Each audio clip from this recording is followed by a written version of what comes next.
Hello বন্ধুরা, আমার এসডার বাঙাল কিচেনে তোমাদের সবাইকে স্বাগত। আজকে কিন্তু নিয়ে এলাম গরমের একটা স্পেশাল রেসিপি। এটা হচ্ছে ছোট মাছের রেসিপি। এটা কিন্তু একদম অন্য ধরনের, খেয়েছো কিনা জানি না। আমি আজ খেয়েছিলাম কিন্তু প্রায় 15 থেকে 16 বছর আগে। রেসিপিটা কিন্তু দুর্ধর্ষ, গরমের জন্য খুবই উপকার আর খেতেও খুব ভালো। তাহলে চলো, আজ এটা কিন্তু একটা বাঙাল রেসিপি, যেহেতু আমি বাঙাল, এর জন্য বাঙালি একটা রেসিপি নিয়ে চলে এলাম। তো চলো রেসিপিটা দেখি। আর অবশ্যই কিন্তু তোমরা ট্রাই করো এইভাবে, দেখবে খুবই ভালো টেস্ট, খেতেও ভালো লাগবে। চলো রেসিপিটা শুরু করি। তো দেখে নাও বন্ধুরা, গরমে এই মোরলা মাছের রেসিপিটা আমি কি কি দিয়ে করব। আমি নিয়ে নেবো 2 বেগুন, 4টে পটল, 2 আলু, 2 টমেটো, 2 উচ্ছে। হ্যাঁ, উচ্ছে দিয়ে কিন্তু করব। এটা একটু বেশ তেতো তেতো ভাব লাগবে আর খুবই ভালো লাগে। আর এটা হচ্ছে ছেঁচি শাক, আমার পাশেই হয়েছে, আমি কিছুটা তুলে এনেছি।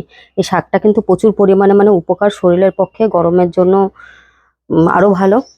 তাহলে আর দেখে নাও, এই যে আমার মোরলা মাছ, সকাল সকাল টাটকা মোরলা মাছ পেয়ে গেছি।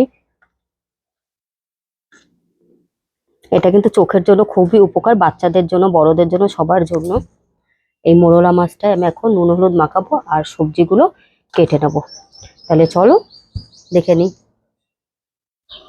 তো দেখো বন্ধুরা, আমার কিন্তু সবজিগুলো কাটা হয়ে গেছে। আমি কিন্তু এখানে সব লম্বা লম্বা করে কেটে নিয়েছি।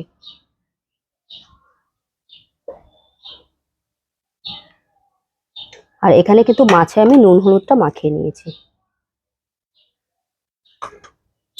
আর এই যে শাকটা কিন্তু আমি হালকা একটু উষ্ণ গরম জল আর নুন দিয়ে একটু ভালো করে ভিজিয়ে রেখেছিলাম। ভিজিয়ে রেখে ভালো করে ধুয়ে নিয়েছি, কারণ শাকের মধ্যে অনেক ধরনের পোকা থাকে, যেগুলো খেলে আমাদের পেটের পক্ষে খুবই খারাপ। আর দেখো, এই যে লঙ্কা টমেটো ছিল, এটা আমি কিন্তু পেছন দিক দিয়ে হালকা করে একটু চিড়ে নিয়েছি। এটা কিন্তু সেদ্ধ করব। আর একটু কালারের জন্য একটা বড় গোটা কাশ্মীরি লঙ্কা দিয়ে দেবো। এর মধ্যে জল অ্যাড করে আমি কিন্তু এবার এটা গ্যাসের উপর চাপিয়ে দেবো। তাহলে চলো দেখতে থাকি বাকি ভিডিওটা। দেখে নাও, এখানে কিন্তু আমি টমেটোটা, লঙ্কাটা সিদ্ধ বসিয়ে দিয়েছি। আর এখানে কিন্তু আমি একটা কড়াই চাপিয়ে দিয়েছি। এর মধ্যে কিন্তু দিয়ে দেবো সর্ষের তেল। প্রথমে যেহেতু মাছগুলো আমি ভেজে নেবো,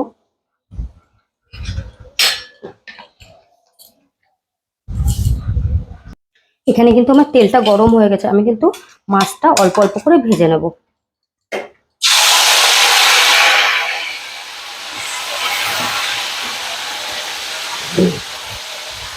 জানো তো বন্ধুরা, এই রান্নাটা কিন্তু আমি আজ থেকে 16-17 বছর আগে খেয়েছি।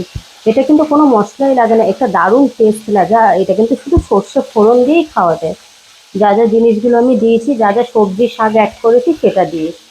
আর আমি এই রান্নাটাকে একটু ইউনিক করার জন্য আমি টমেটো লঙ্কাটা সিদ্ধ করে নিচ্ছি। তারপরে দেখে নেব ওটা দিয়ে আমি কিভাবে রান্নাটা করি।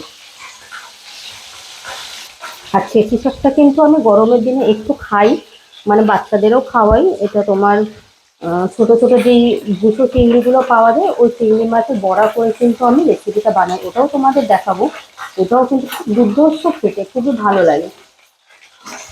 এভাবে দেখো, আমি মাছগুলো কিন্তু ভেজে নিচ্ছি অল্প অল্প করে, হালকা একটু কড়া করে ভেজে নিতে হবে। তো দেখো বন্ধুরা, এখানে কিন্তু আমার টমেটো সেদ্ধ হয়ে গেছে।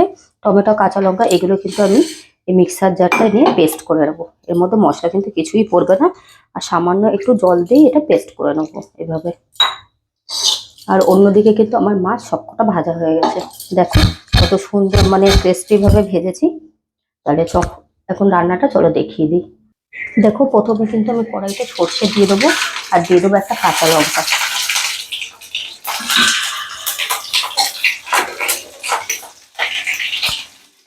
আমার সর্ষেটা ভালো করে ভাজা হয়ে গেলে এর মধ্যে প্রথমে দিয়ে দেবো উচ্ছে।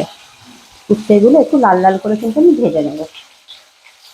উচ্ছেগুলো দেখো আমার মোটামুটি একটু সফট হয়ে গেছে। এর মধ্যে কিন্তু এবার আমি দিয়ে দেবো আলুগুলো। আলুগুলোও কিছুক্ষণ লাল লাল করে ভেজে নেবো। আলুগুলো আমার মোটামুটি 2 মিনিট ভাজা হয়ে গেছে। এবার কিন্তু দিয়ে দেবো কেটে রাখা পটলগুলো। এটাও কিন্তু আমি 2 মিনিট মতো ভেজে নেবো। এবার কিন্তু ভাজা সবজিগুলোর মধ্যে দিয়ে দেবো আমি স্বাদ মতো নুন, আর দিয়ে দেবো কালারের জন্য হলুদ। এবার কিন্তু এর মধ্যে আমি লাস্ট দিয়ে দেবো কেটে রাখা বেগুনগুলো, দিয়ে আরো 2 মিনিট ভেজে নেবো। আমার সবজিগুলো কিন্তু মোটামুটি ভালোই ভাজা হয়ে গেছে। এর মধ্যে লাস্ট কেটে দিয়ে দেবো শাকটা। শাকটা দিয়ে আরো 2 মিনিট আমি ভেজে নেবো। দেখো বন্ধুরা, আমার শাকটাও কিন্তু সফট হয়ে গেছে। সফট হয়ে যাওয়া মাত্রই এর মধ্যে দিয়ে দেবো কিন্তু সেই টমেটো লঙ্কার পিউরিটা।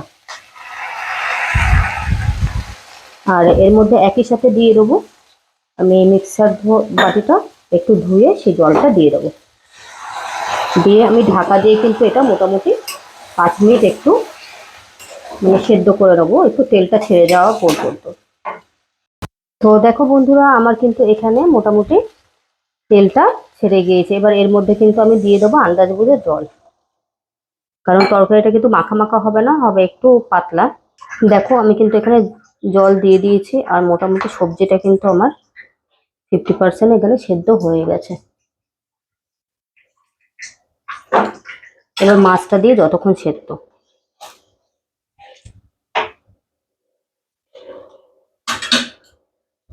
তো দেখো বন্ধুরা, আমার তরকারিটা কিন্তু ভালোভাবে ফুটে গেছে আর অনেকটাই সেদ্ধ হয়ে গেছে। এবার কিন্তু আমি মাছগুলো দিয়ে নাড়িয়ে ছাড়িয়ে আর 2 থেকে 3 মিনিট রেখে তোমার নামিয়ে নেব।